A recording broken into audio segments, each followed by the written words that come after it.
I'm reacting to this video titled "Make a Woman Beg for Your Attention, 7 Psychological Mind Games." The thumbnail kind of looks a little bit sexual with like a girl low down. From first glance, it's fucking cringe. Watching videos like this will generally do worse things for your dating life than positive. But let's watch it and let's see. What is going on? You are the most amazing guy I know. Any woman would be lucky to have you. She should be chasing you, she should be begging you, and by the end of today's video, she will. So the first tip I'd like to give you guys, it's a little game, but it definitely works, all right? Do not respond so quickly when somebody that you're interested actually texts you. Yes, you shouldn't be replying to all texts immediately, but not by watching a fucking video like this and thinking, oh yeah, I'm not gonna reply to her text because it'll make her beg for my attention. How about you actually live a busy, productive life where you can't even reply back fast enough? Like, oh, I'm gonna make her beg for me, so I'm not gonna reply to her message. I'll pretend to be busy. Bro, how about you actually be busy? How about you set some goals, you focus on achieving them, you actually become more masculine instead of watching fucking cringe videos on like how to make a beg for attention. Set some fucking goals, pursue them with deep focus, and you'll find that you can't reply straight away anyway. By you waiting and delaying your response by about 5 minutes, psychologically and mentally. No woman is gonna notice that you've like delayed for 5 minutes, by the way. She's thinking, wait a second,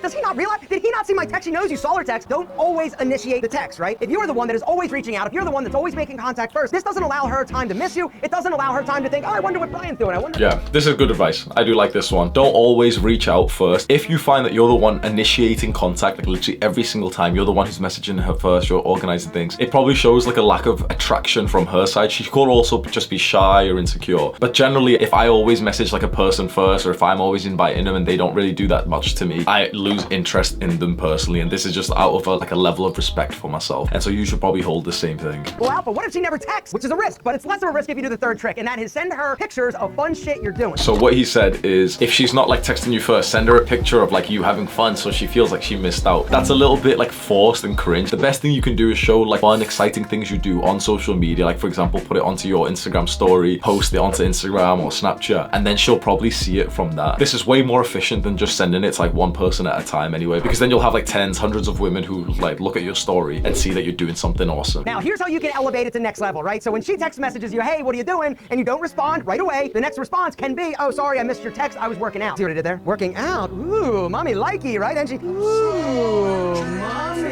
likey.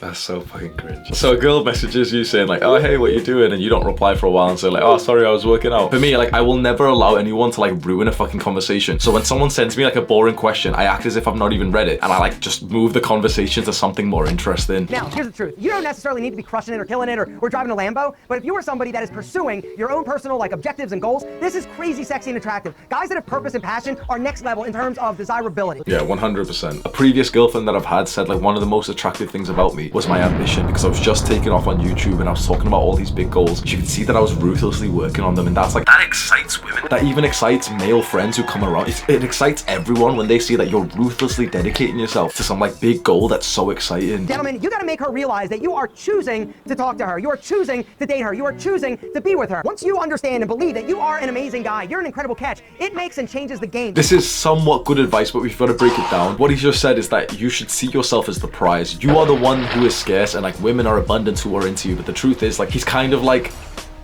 he's saying this to an audience who clearly it's not true for. If you need these tactics, it shows that like the fundamental part of you, like your actual character, like the deeper things of you, is all fucked up. Trying to implement like the quick tactics that the high level successful men automatically do is not gonna get you the same results. You need to become one of these men. Be tired of being a fucking loser. If you got like flab around your fucking stomach, you're not productive, you're not making money, you're not confident, you sit down on your computer chair for like 10 hours a day, you live with your parents.